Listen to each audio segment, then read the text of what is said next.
간절한 발에 안기세 우리 맘이 평안하니 항상 기쁘고 복이 되겠네 영원하신 판에 주의 판에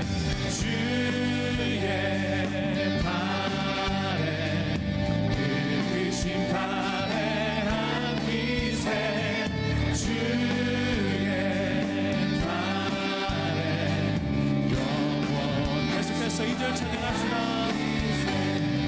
날이 갈수록 주의 사랑이 푸르 광명하게 비치고 번성 가는 길 편히 가리니 영원하신 판에 주의 판에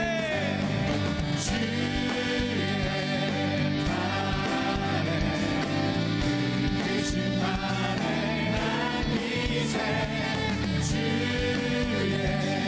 판에 영원하신 판에 안기세 주의 보좌로 나아갈 때에 기뻐 찬미 소리 외치고 겁과 두려움 없어지니 영원하신 판에 아멘 주의 판에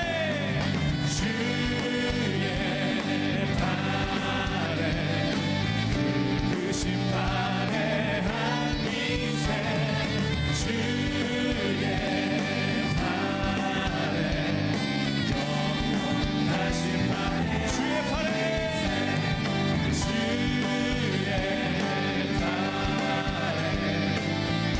크신 판에 안기세 주의 판에 다시 한번 주님의 판에 주의 판에 크신 판에 안기세 주의 판에 우리 마지막으로 넓으신 주의 판에 주의 판에 크신 판에 안기세 주의 판에 영원하신 판에 영원하신 판에 영원하신 판에 영원하신 판에 안기세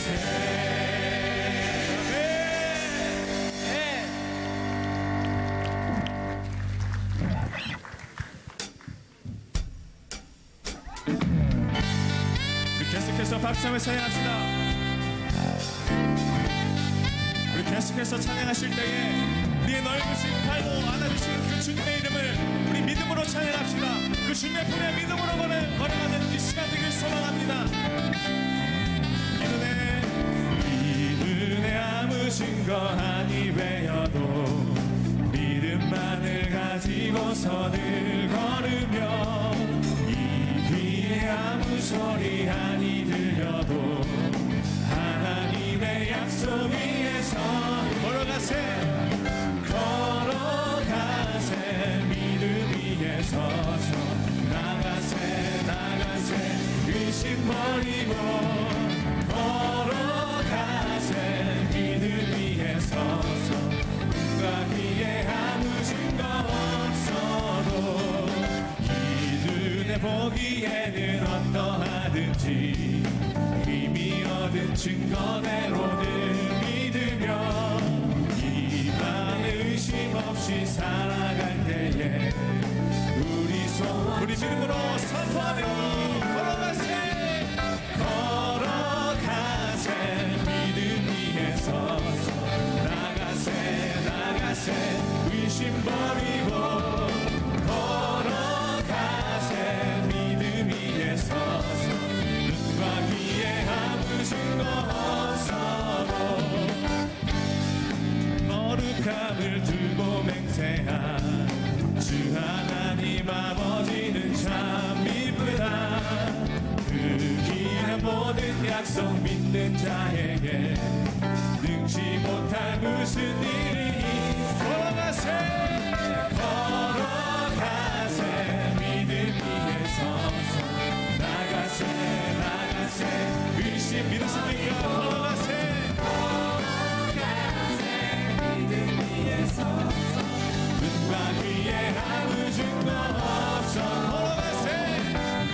걸어가세 믿음 위에 서서 나가세 의심 버리고 걸어가세 믿음 위에 서서 눈과 귀에 마지막 걸어가세 믿음 위에 서서 나가세 의심 버리고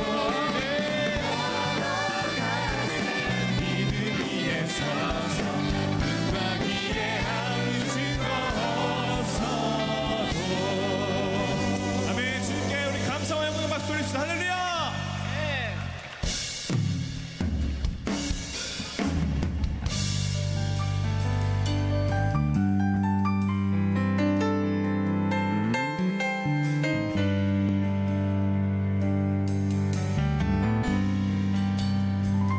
저 높은 곳을 향하여 날마다 나아갑니다. 내 뜻과 정성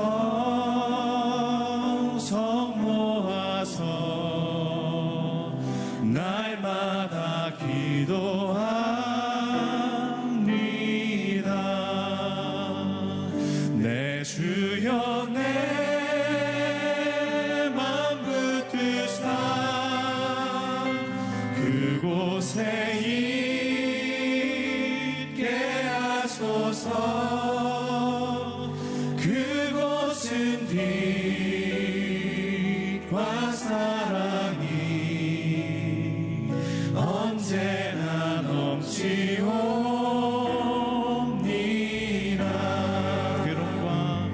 괴로움과 죄가 있는 곳 나 비록 여기 살아도 빛나고 높은 저곳을 날마다 바라봅니다. 내 주여 내 맘 붙드사 그곳에 있게 하소서. 그곳은 빛과 사랑이 언제나 넘치옵니다.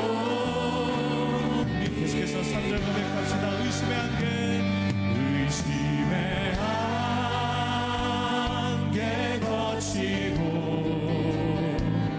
근심의 그름 없는 곳 기쁘고 참된 평안한 거기만 있사옵니다. 내 주여 내 맘 붙드사 그곳에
오늘의 말씀은 누가복음 14장 23절에서 24절 말씀입니다. 주인이 종에게 이르되 길과 산울타리 가로나가서 사람을 강권하여 데려다가 내 집을 채우라. 내가 너희에게 말하노니 전에 청하였던 그 사람들은 하나도 내 잔치를 맛보지 못하리라 하였다 하시니라. 아멘. 지난 2003년 평범하게 살던 50대의 한 남성이 로또 복권 1등에 당첨이 된 적이 있었습니다. 그 당시 1등 당첨 금액이 242억이었습니다. 그래서 굉장한 화제를 불러일으켰던 이야기죠. 이 주인공은 평범하게 살던 그런 분이었습니다. 별로 경제적으로 여유가 있었던 분은 아니었는데 말 그대로 세상 말로 대박이 났습니다.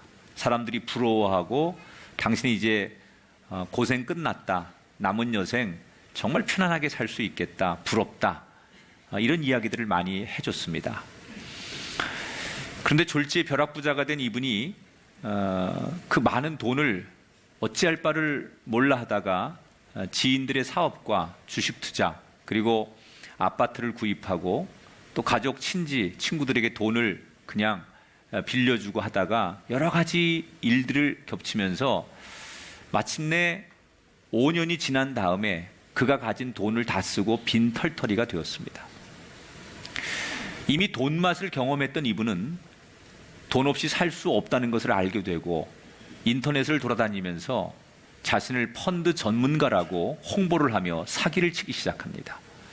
그리고 인터넷을 통해서 자신에게 문의한 고객들에게 1억 4,800만 원을 뜯어내고 나중에 속은 것을 안 고객들이 이 남성을 사기 혐의로 고소했고 그래서 2014년 10월 이 남성이 구속되는 사건이 있었습니다. 로또 복권의 1등에 당첨이 될 때만 해도 이분은 행운아, 고생이 끝난 승리자, 성공자 이렇게 모든 분들이 평가를 했지만 불과 5년이 지나고 빈털터리가 되고 다시 또 몇 년이 지난 다음에는 이분이 구속이 되는 그리고 전과자가 되는 이런 추락하는 인생이 되었습니다. 우리는 보통 사람들이 어느 한순간에 우리가 부러워하는 조건을 가지면 저 사람은 승리했다 또는 성공했다라고 이야기를 합니다만 과연 한 사람의 인생을 단편적으로 보면서 저 사람이 성공하고 승리했다라고 말하는 게 맞는 걸까? 흔히 우리가 하는 얘기 가운데 마지막에 웃는 자가 진정한 승리자라고 하는 말이 있듯이 모든 인생은 끝이 좋아야 진정한 승리자라고 말할 수 있습니다. 근데 이건 세상의 논리만 그런 것 같지 않습니다. 성경에서도 같은 얘기를 해요. 우리가 이 세상에서 아무리 잘 먹고 잘 살고 출세하고 즐거움을 많이 누렸을지라도 그 한 인생이 절대로 성경에서 그런 사람을 승리했다라고 말하지 않아요. 그 사람이 최고의 권력을 갖고 남들보다 더 높은 빌딩을 소유했고 사람들 앞에 인지도가 있는 인생을 살았을지라도 성경은 그런 인생을 가리켜서 승리했다, 성공했다라고 정의하지 않아요. 그러면 성경에서는 어떤 사람을 승리한 인생이라고 얘기를 하느냐? 이런 인생을 승리한 인생이라고 하죠. 오늘 본문의 15절에 나오는 얘기예요. 같이 읽어볼게요. 시작. 무릇 하나님의 나라에서 떡을 먹는 자는 복이 있도다. 무슨 얘기입니까? 마지막 날에 하나님의 나라 잔치에 참여해서 그 하나님과 함께 마지막으로 웃는 인생, 그 인생을 성경에서는 승리자, 성공한 인생이라고 말한다는 거예요. 그렇다면 성경의 논리대로라고 하면 우리가 마지막에 웃는 자가 되려면 어떻게 살아야 될까? 오늘 누가복음 14장 16절부터 24절의 본문 말씀을 통해서 예수님이 하는 이 비유를 통해서 마지막에 하나님 나라에 웃는 인생은 어떤 사람이냐? 자, 지난 시간에 이 지금 누가복음 14장은 지난 이야기와 오늘 이야기 연결이 되는 거예요. 바리새인들이 예수님을 식사 자리에 안식일 날 초대를 했지요. 그런데 그 식사 자리는 순수한 의도가 아니라 예수님을 모함하려고 함정을 파놓은 자리였어요. 수족병, 피부병에 걸린 한 사람을 데려다 놓고 그 사람을 고치게 만들어서 예수님이 안식일 날 율법을 어긴 이것을 들이밀고 곤란에 빠뜨리려고 예수님을 엿보려고 그런 모함을 했던 자리였어요. 그런데 예수님이 이 의도를 아시고 그들의 교만을 질책하시고 세상 사람들 무시하지 말고 너희들이 가진 것 많다고 신분이 높다고 의시되지 말고 겸손해져라. 그리고 사랑을 베풀거든 보상을 바라지 말고 전혀 나에게 사랑을 대갚을 일이 없는 사람에게 사랑을 줄 수 있는 그런 사람이 되어라 라는 교훈을 주시죠. 그리고 지금 어색하게 예수님께 좀 질책을 받으면서 자기들이 예수님을 곤란하게 하려고 했던 그 의도와는 다르게 자기들이 역공을 당하고 있는 거예요, 바리새인들이. 그리고 식사를 하는 거예요. 그 중에 한 사람이, 여러분 그렇잖아요. 분위기 썰렁한데 밥 먹으려고 하면은 되게 이상하잖아요. 그러니까 그 중에 한 바리새인이 뭐라고 얘기를 하느냐? 아유, 나는 이런 데서 이렇게 밥 먹는 것보다 빨리 하늘나라 가서 천국에서 주는 밥을 먹고 싶어. 이렇게 농담을 했어요. 한 사람이 오늘 성경에 보면 예수님께서 그 얘기를 듣자마자 너 얘기 참 잘했다. 네가 말한 대로 우리가 이 땅에서만 이렇게 먹는 것이 먹는 게 아니라 언젠가 하나님 나라에 가서 하나님과 함께 먹는 날이 올 텐데 그걸 천국이라고 하죠, 우리가. 그날이 올 텐데 그러려면 너희가 어떤 인생을 살아야 되는지를 내가 지금부터 얘기할 테니 잘 들어라. 그러면서 예수님께 다시 그들에게, 이 바리새인들에게 식사 자리에서 이야기를 하나 들려주시는 거예요. 이게 비유죠. 어떤 비유를 들려주시느냐? 한 사람이 한 동네에서 굉장히 신분이 높은 사람이에요. 큰 잔치를 준비하고 많은 사람을 초청했대요. 2000년 전에 유대 사회는 상류층에 올라갈수록 잔치를 열 때 반드시 몇 가지 원칙이 있어요. 그 중에 하나가 뭐냐면 2번 초청을 하는 거예요. 잔치를 열 날짜와 장소를 정해놓고서 이 주인이 초청자 명단을 딱 정해놓고 자기 하인들을 보냅니다. 그래서 우리 주인이 당신을 언제 어느 자리에 이 잔치에 초청을 했습니다. 그러면 사람들이 되게 높은 지위에 있는 사람이 자기를 초청하니까 아, 나를 초청해 주셨군요. 감사합니다. 제가 그날 가지요라고 약속을 해요. 그리고 약속을 받아놓고서 다시 잔치를 잘 준비해서 당일날 다시 하인들이 지난번에 초청한 사람들에게 재차 방문을 해서 정중하게 모시고 오는 것이 유대 사회에서 상류층 사람들이 잔치를 하는 룰이에요. 그게 관습이에요.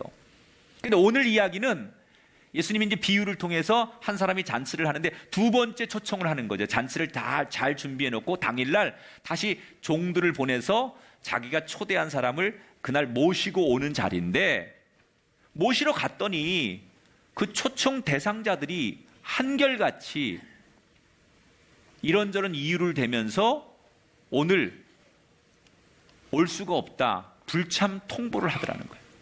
이게 당일날. 여러분, 잔치를 여는 사람 입장에서는 이 사람들을 믿고서 잔치를 열었는데 이 사람들이 모두가 한결같이 이런저런 핑계를 대면서 못 가겠다고 하는 거예요. 오늘 성경에 보면 못 오겠다는 이유를 3가지 얘기하죠. 어떤 사람은 조금 전에 밭을 하나 샀는데 내가 그 밭 산 게 제대로 산 건지 보러 가야 된다. 그 말은 이 사람이 자기가 직접 산 게 아니라 자기 밑에 종이 가서 밭을 샀는데 남이 대신 사줬는데 내가 확인하러 간다는 거예요. 그러니까 이 사람도 굉장히 신분이 높은 것을 암시하는 거예요. 2번째 사람은 소 5쌍을 구입했는데 5쌍이면 10마리잖아요. 이게 농사를 잘 지을 수 있을 만큼 그게 쓸모 있는 소인지 내가 확인해야 되겠다. 이것도 이 사람도 자기가 산 게 아니라 누군가가 대신 사줬거나 계약을 했는데 그 5쌍, 10마리의 소를 살 정도면 굉장히 부유한 사람이고 기득권층에 속한 사람이라는 것을 암시하는 거예요. 3번째 사람은 뭐라고 얘기해요? 내가 결혼한 지 얼마 안 됐는데 이제 신혼인데 내가 이렇게 신혼인데 자꾸 집을 비는 게 뭐 하니까 죄송합니다, 못 갑니다, 이렇게 얘기를 했다는 거예요. 자, 예수님께서 지금 이 바리새인들하고 식사를 하면서 이 비유를 들려주시면서 뭘 말씀하시려고 하는 걸까? 이 비유의 의미는 이런 겁니다. 잔치를 연 이 주인은 누굴 말하는 거냐면 하나님을 말하는 거예요.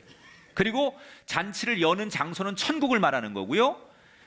초청받은 사람들은 바로 유대 땅에 살고 있는 이스라엘 백성들을 얘기하는 거고, 그 이스라엘 백성들 가운데 가장 상징적인 대표들이 지금 예수님과 함께 식사를 하는 이 바리새인들이에요.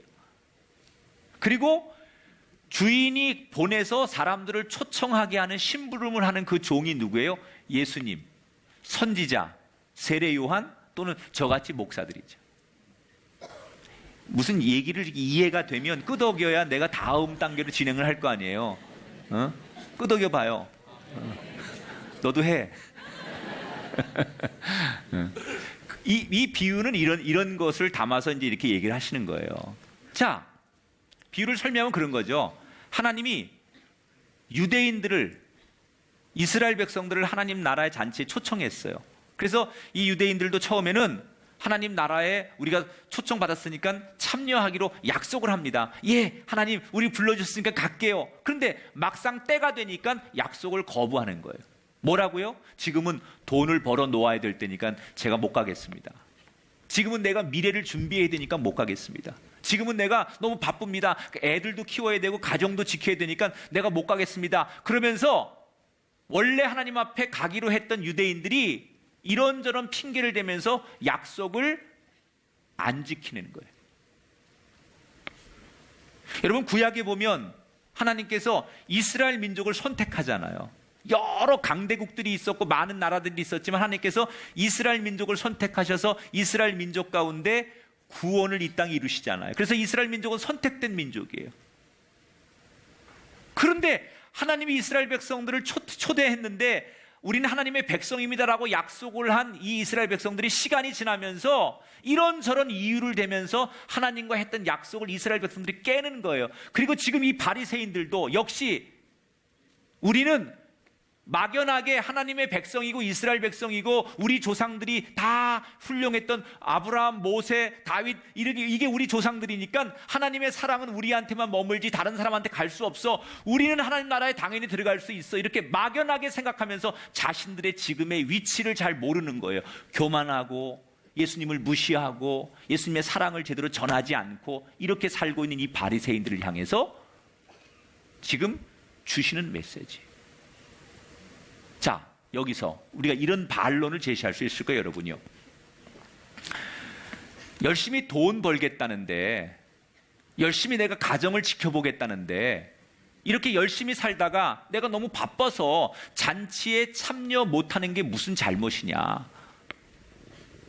그렇죠, 여러분? 아니, 내가 열심히 살다 보니 오늘 내가 주일도 빠질 수 있고 가끔 내가 너무너무 열심히 애들 키우고 내가 세상에서 누군가와 약속을 지키다 보면 내가 하나님의 약속을, 초대를 지금 당장 못 갈 수도 있지 않느냐, 이런 얘기를 여러분 할 수 있을 거예요.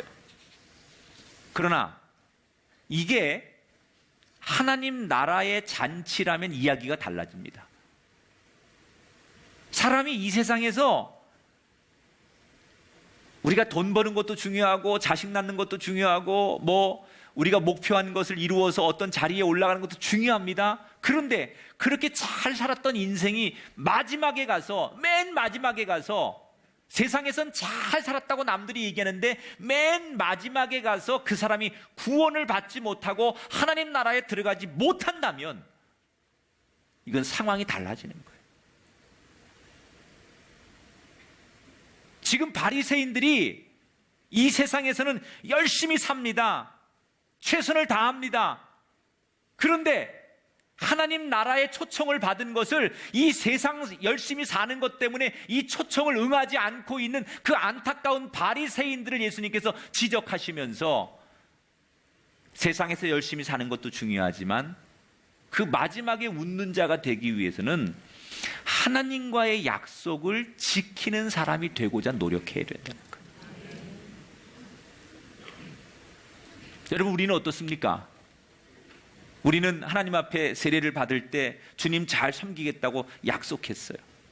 이제부터는 우리가 예배자가 되고 세상에 굴하지 않겠다고 약속했어요. 그런데 우리가 살다 보니까 바쁘다는 이유로 가족들하고 우리가 여행 가야 되는 게 중요하다는 이유로 예배를 우습게 생각하고 빠집니다. 생활비가 부족하다는 이유로 11조마저 생활비에 넣기 시작합니다. 공부 잘해야 된다, 직장 잘 다녀야 된다, 이런 거 고민하다 보니까 언젠가부터 우리가 하나님과의 약속을 우리 쪽에서 깨기 시작했어요.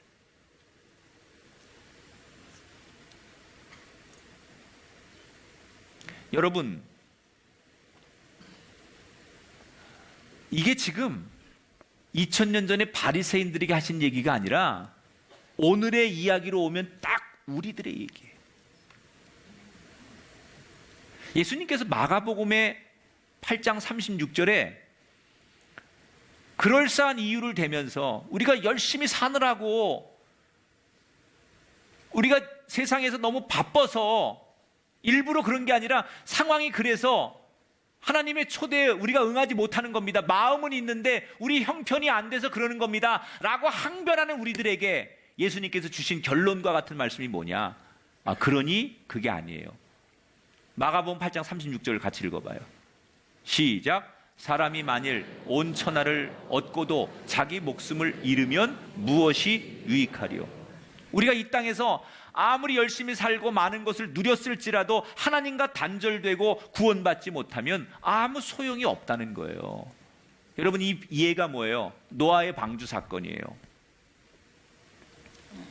노아가 방주에 들어가기 전까지 사람들은 열심히 먹고 열심히 일하고 열심히 결혼하고 한마디로 열심히 살았어요. 최선을 다했어요. 그런데 어떻게 됩니까? 노아가 방주를 지으면서 전했던 하나님의 심판과 구원을 무시하고 노아의 방주의 문이 딱 닫히는 순간 그동안 그들이 그렇게 열심히 살았던 모든 것이 다 아무 의미가 없었어요. 그렇지 않아요? 얼마나 열심히 일했어요. 얼마나 이유가 많았어요. 얼마나 최선을 다했어요. 얼마나 그들이 노력했어요. 경쟁하고. 그런데 노아의 방주의 문이 딱 닫히는 순간 그들이 이 땅에서 그렇게 열심히 하고 그렇게 최선을 다하고 그렇게 고군분투하고 자기 가치와 신념을 가지고 살았던 원칙들이 노아의 방주의 문이 닫히는 순간 아무 의미가 없어요.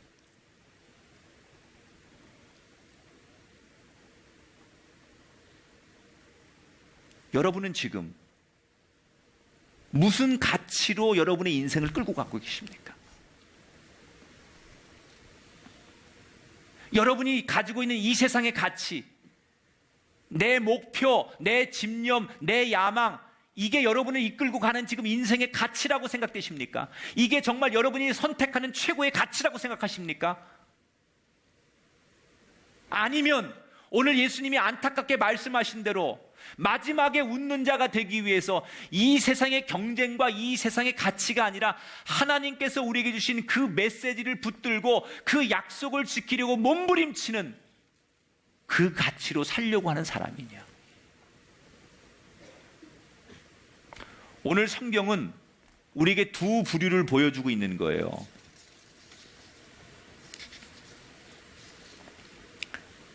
한 부류는 자기들이 대단하다고 착각하고 있는 이스라엘 백성들, 그 대표적인 사람이 바리새인들이에요.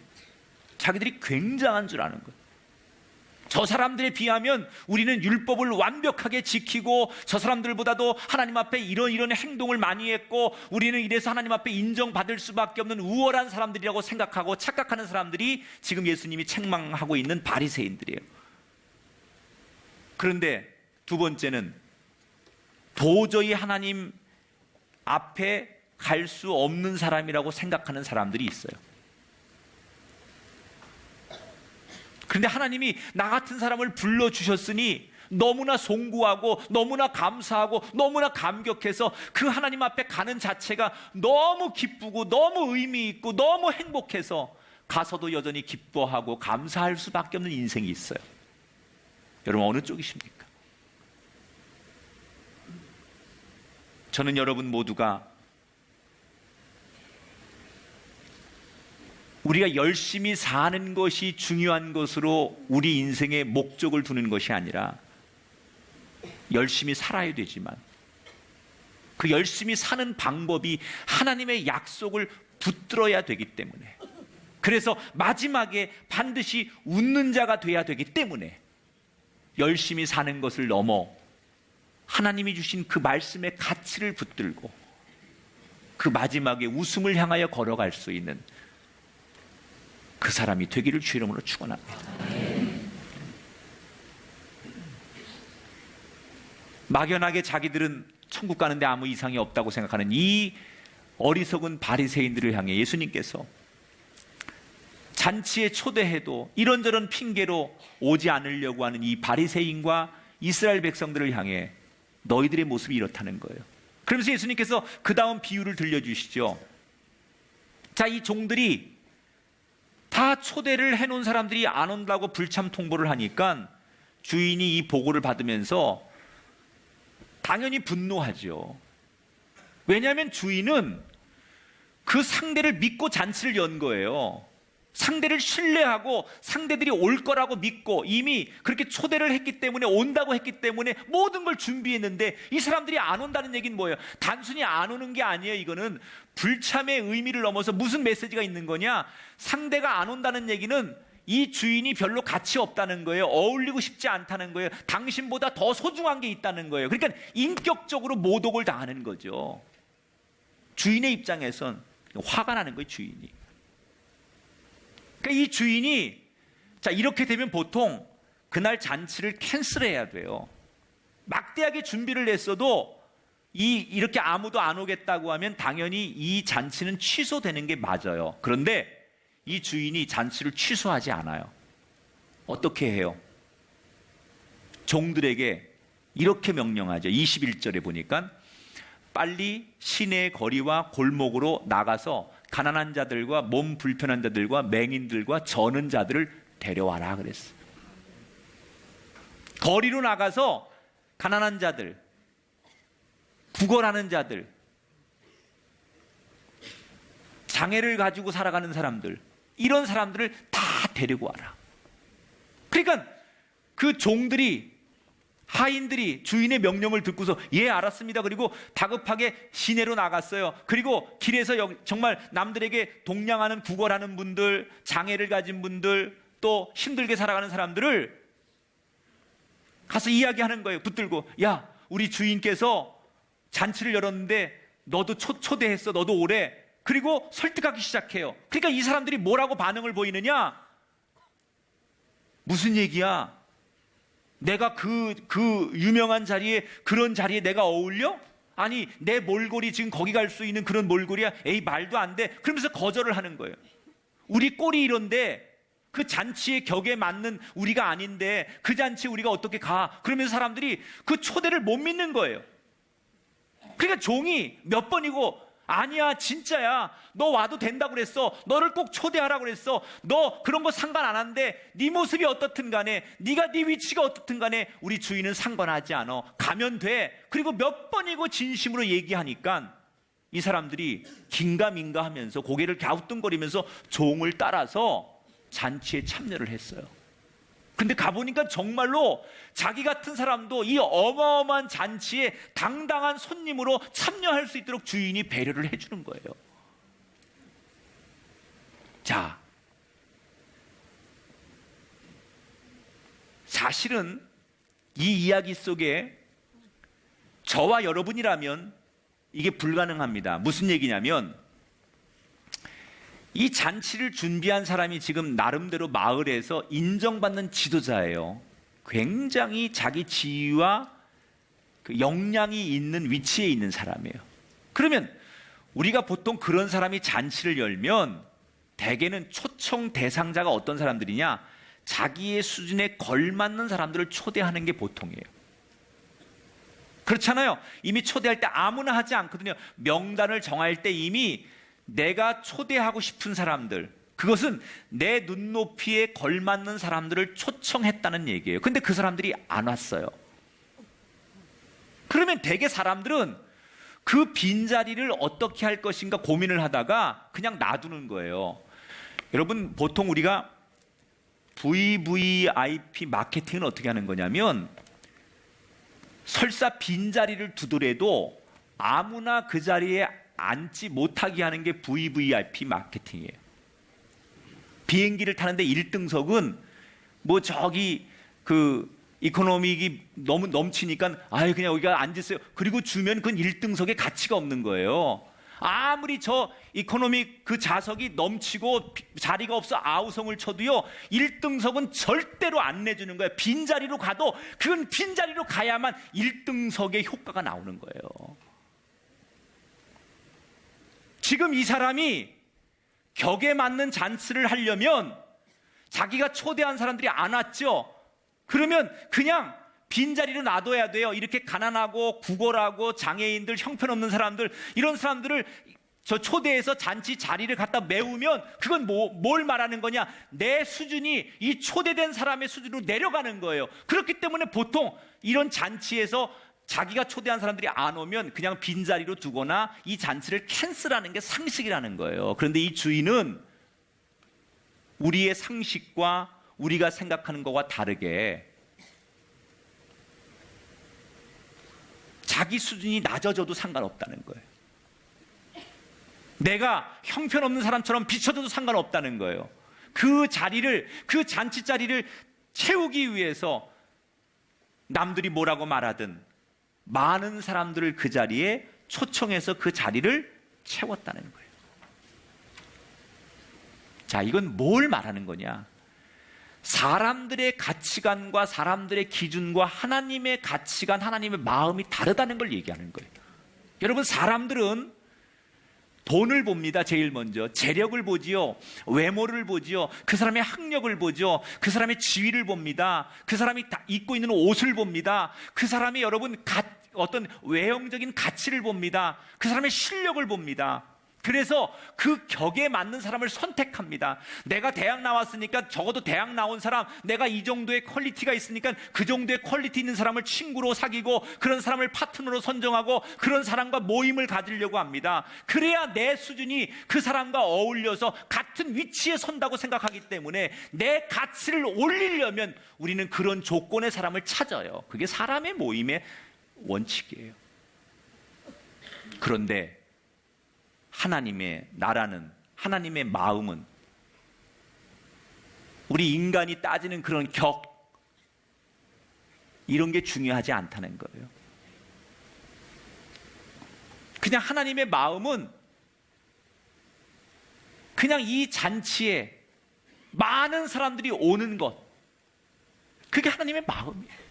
굳이 여기에 와야 하는 사람이 이런 조건을 가져야 되고 이런 위치에 있어야 되고 이런 정도 능력이 있어야 되고 이런 정도 외모와 학벌과 이런 조건과 이런 것들이 성립돼야만 여기에 올 수 있다라고 단정하는 곳이 천국이 아니라 하나님이 누구든지 초청한 사람들이 응하기만 하면 올 수 있는 곳, 그것이 천국이라는 것을 말하고 싶은 거예요.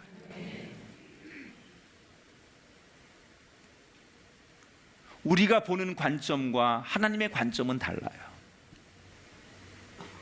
사람들은 약점이 있는 사람, 나에게 손해가 되는 사람, 나에게 별로 도움이 안 되는 사람은 멀리하게 돼 있어요. 그런데 하나님은 그 사람과 내가 만나면 내 격이 낮아지고 그 사람처럼 취급을 받을지라도 세상적으로 약점과 결점과 단점이 있을지라도 그걸 보시는 분이 아니에요. 누구든지 내 초청에 응하기만 하면 이 잔치에 올 수 있도록 열어놓는 분이 하나님의 마음이라는 거예요. 그러니까 중요한 건 뭐예요? 내가 세상적으로 이런 외모와 이런 재능과 이런 능력이 있느냐, 이게 우리한테 중요한 게 아니라 하나님이 나를 부르셨을 때 그 부르심에 순종했느냐, 그 부르심에 내가 왔느냐, 그게 중요하다는 거예요. 거꾸로 여러분 이렇게 생각해 보세요. 천국이 우리가 이 땅에서 아무리 열심히 노력해도 겨우 들어갈까 말까 하는 그런 어마어마한 것으로 만들어 놨다면 여러분 얼마나 우리가 곤고한 인생이겠어요. 하나님의 나라 천국이 너무 좋은 곳인데 그곳에 가려면 이 땅에서 진짜 엄청나게 노력하고 애쓰고 별짓 다 해서 겨우 들어갈까 말까 하는 곳이 천국으로 만들어 놨다면 저와 여러분의 인생이 얼마나 공고하겠냐는 거예요. 그런데 하나님이 만든 천국은 그런 나라가 아니라 그냥 하나님께서 초청을 했는데 그 초청에 응하기만 하면 누구든지 세상 조건이 어떻든지 상관하지 않고 갈 수 있는 곳, 그것이 하나님의 나라라는 거예요. 난 여러분에게 오늘 이렇게 얘기하고 싶어요. 늘 열등감 속에 사는 분이 이 자리에 계십니까? 나는 나이 먹고 내 외모와 재력과 내 능력, 학력 이런 것들이 부끄러워. 내가 내 자신을 바라봐도 나는 참 못났구나 라고 속상해하고 부끄러워하는 분이 계십니까? 그분에게 이렇게 얘기하고 싶어요. 아닙니다. 괜찮습니다. 하나님이 여러분을 이 예배 자리에 부르셨을 때 여러분의 그 외모, 학력, 세상의 조건을 보고 부르신 게 아니에요. 이 예배 자리에, 이 잔치에 여러분을 부르셨을 때 여러분의 그 조건을 보고 부르신 게 아니라 누구든지 내 부름에, 이 잔치에 내가 초청했는데 응하면 그걸로 만족하시는 거예요.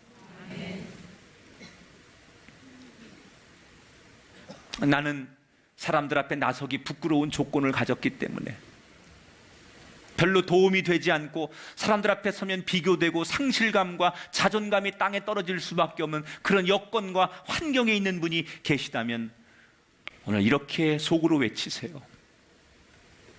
나는 하나님께서 친히 불러서 온 사람이야. 여러분, 그거 하나면 돼요.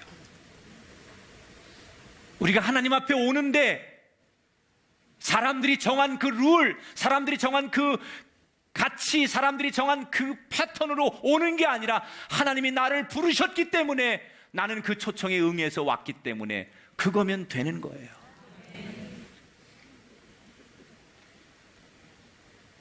오늘 이 자리에 계신 분 가운데 꼭 그런 분이 나오게 되길 바라요. 그동안 내가 감히 하나님 앞에 나갈 자신이 없었던 사람들, 이 공동체 앞에서 주눅 들고 열등감 속에 살았던 그 누군가가 있었다면 하나님은 나 같은 사람도 조건도 상황도 묻지 않으시고 불러주시고 나는 오직 그 부름 때문에 여기 나와 있노라고. 그래서 당당할 수밖에 없는 그 한 사람이 되시기를 주 이름으로 축원합니다. 이렇게 주인은 종들을 통해서 장애인들, 구걸하는 사람들, 연약한 사람들을 다 불러다가 그 자리를 채웠어요. 그런데 이 종들이 주인에게 다시 보고하는 거예요. 주인님, 말씀한 대로 거리에 나가서 그런 사람들을 다 채웠는데도 아직도 자리가 많이 비었습니다. 그런 사람들을 다 데려다가 채웠는데도 아직도 자리가 비었다는 거예요. 그게 주인이 그 얘기를 듣자마자 다시 두 번째 명령을 하세요. 종들에게. 그래? 자리가 비었어? 그러더니 23절에 뭐라고 명령을 하느냐? 길과 산 울타리로 가로 나가서 사람을 강권하여 데려다가 내 집을 채워라. 강권하여라는 말은 강제성을 동원해서 우리말로 해석하면 끌고라도 와라. 그런 말이에요. 강제로라도 끌고 와라. 그런 뜻이에요. 그러니까 이 주인의 명령을 받은 종들이 알겠습니다. 강제로 끌고 오란 얘기죠. 그리고는 그 종들이 우르르 나가가지고 한 사람씩 두세 명이 가가지고 진짜 멱살을 잡고 막 손을 비틀듯이 해가지고 사람들을 의사도 물어보지 않고 야 따라와. 그리고 그냥 마치 무슨 옛날에 경찰들이 무슨 시위하다가 막 사람들 잡아가듯이 막 끌고 가는 거예요. 그러니까 끌려가는 사람들이 항의를 할 거 아니에요. 이게 뭐 하는 짓이냐고, 당신들 누구냐고. 그러니까 따라와 임마, 좋은 데 가는 거야. 그리고 막 끌고 가는데 사람들이 저항을 할 거 아니에요.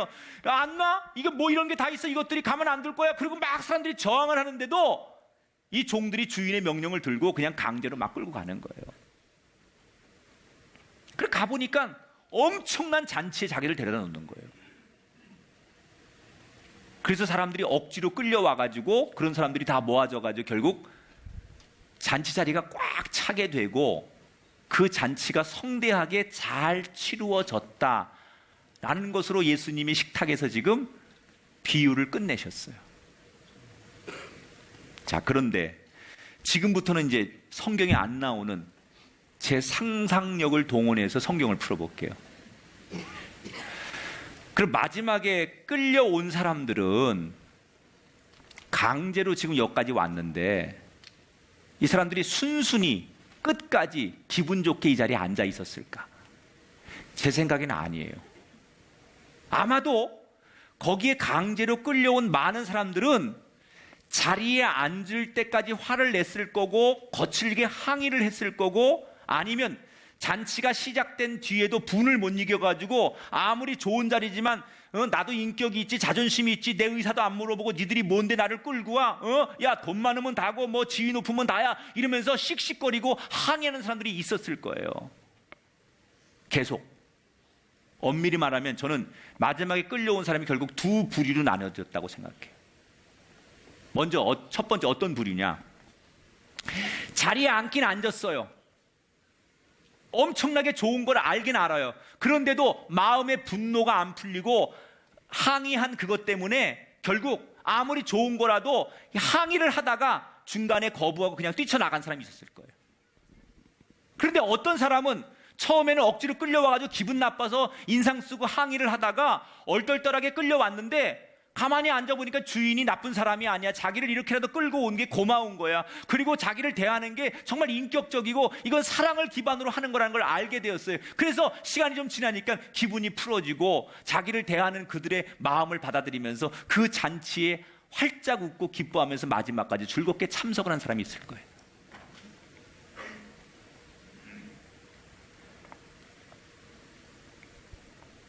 요 얘기는 성경에 안 나와요. 내가 지금 상상을 해서 이 성경을 뒷이야기를 내가 풀어보는 거예요. 그럼 뭘 얘기하고 싶은 거냐? 그 마지막에 하나님 나라 천국 잔치에 참여하는 것은 어떻게 왔느냐는 중요한 게 아니라는 거예요. 시작은 어떻게 했든지 간에 그 자리에 어떻게 자원에서 왔든 누구한테 끌려왔든 대타로 왔든 간에 그 자리에 온 그 사람이 그 주인을 믿고 그 자리를 끝까지 앉아서 지키는 사람은 마지막에 그 잔치의 즐거움을 다 만끽하고 웃는 인생이 되지만 그 자리를 끝까지 지키지 못하고 그 자리를 끝까지 자기 것으로 만들지 못하고 중간에 화가 난다고 항의하고 자기가 생각한 대로 안 됐다고 뛰쳐나가고 또는 여기 이런 사람들하고 내가 어울릴 수 없다고 누군가를 보면서 뛰쳐나가면 그 잔치의 기쁨을 끝까지 만족하고 누리지 못하더라는 거예요. 하나님 나라의 잔치도 똑같다는 거예요. 여러분, 우리 가운데 자발적으로 예수를 믿은 사람만 교회에 오는 게 아니에요. 어떤 분은 아내가 하도 조르니까 또 애들이 하도 칭얼대니까 그런 분들이 있을 거예요. 아니, 저 사람 나만 보면 교회 가자고 하여튼가 뭐 그냥 앙앙앙앙앙 그래가지고 내가 가지고 저 사람 칭얼거리는 거 듣기 싫어가지고 한번 나왔다고. 그런데 이유 어찌됐든 간에 그렇게 칭얼대서 왔고 어떤 사람은 마음이 아파서 의지할 곳이 세상에 없어서 교회 가면 좀 의지할 게 있을까 하고 온 사람도 있을 거고 어떤 사람은 세상에 없는 그 평안을 찾아서 교회에 온 사람도 있을 거예요. 시작의 동기는 이 교회에 온 동기는 다양할 수 있어요. 끌려올 수도 있고 그런 어떤 순수하지 않은 의도로 올 수도 있어요. 여기 많은 사람들이 모이니까 인기도 좀 얻어보려고 하고 혹시라도 뭐 나한테 도움이 될까 이런 순수하지 않은 동기로 온 사람도 분명히 있다는 거예요. 그러나 동기는 어찌 되었든 간에 이 자리에 와서 예배를 드리다가 하나님 말씀을 듣다가 나도 모르게 그게 정말 하나님의 말씀처럼 들리는 순간이 생기고 내가 하나님 앞에 죄인이라는 것을 깨닫게 되면서 시작은 그렇게 했지만 시간이 지날수록 이 자리가 내 자리라고 생각하고 내가 걸어야 할 길이 이 길이라고 생각하면서 끝까지 앉아 있게 되면 그 사람이 마지막 날 천국의 주인공이 된다는 거예요. 따라합시다. 시작은 어쨌든지 간에 끝까지 지키는 사람 됩시다. 할렐루야. 지금 많은 사람들이 씩 하고 웃는 거는 내 얘기인데, 혹시 이 자리에 가족 때문에, 상황 때문에 오기 싫었는데 억지로 끌려와서 앉아 계신 분이 있다면 난 그런 분에게 이렇게 축복합니다. 과정이야 어찌 됐든 간에 이 자리가 웃는 자리가 되시고, 이 자리가 하나님 만나는 자리가 되시고, 여러분을 천국으로 부르시는 하나님의 부름의 자리라고 믿고 인내하고 견디시고 승리하기를 주의 이름으로 축원합니다. 응? 신앙생활은요, 인간적으로는 귀찮은 거예요. 힘든 거예요. 제대로 하려면 힘든 거예요. 때로는 화도 나고 짜증도 나요.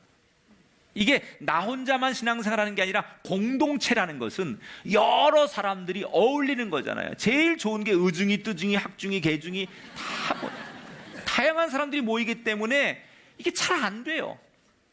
그런데 우리가 이런 것 때문에 중간에 뛰쳐나가고 이런 것 때문에 중간에 뭐 등 돌리고 주저앉고 그런 사람보다는, 그럼에도 불구하고 나를 부르신 분이 주님이니까, 이 잔치를 불러주신 분이 주인이니까 그 주인의 부르심 앞에 내가 과정은 어떻든 간에, 내가 중간중간에 어떤 사건이 있든 간에 그 부름을 믿고 끝까지 지키는 자에게 마지막에 웃는 잔치의 기쁨이 주어지더라는 거예요. 여러분, 누가 진짜 성공한 사람입니까? 마지막에 웃는 사람이에요. 누가 진짜 이기는 겁니까? 마지막에 승리하는 사람이에요. 이 땅에서 우리가 지금 당장 잘 먹고 잘 산다고 그 사람 인생을 승리자라고 말하는 건 잘못된 정의예요. 마지막 날 하나님의 나라에서 웃는 자가 진정한 승리자예요. 우리가 그런 사람이 되려면 뭐가 필요합니까? 중간에 어떤 어려움이 있을지라도 하나님과의 약속은 반드시 지켜져야 돼요. 세상 사람들의 그 조건에 얽매이지 말고 하나님이 나를 바라보시는 그 관점만 믿고 걸어가야 돼요. 시작은 어떻게 됐든 간에, 과정은 여러분 지금 어떻든 간에 견뎌내시고 끝까지 그 자리에 앉아 계셔서 정말 마지막에 그 잔치를 만끽할 수 있는 행복한, 성경이, 예수님이 말하는 그 주인공이 되시기를 주님의 이름으로 축원합니다.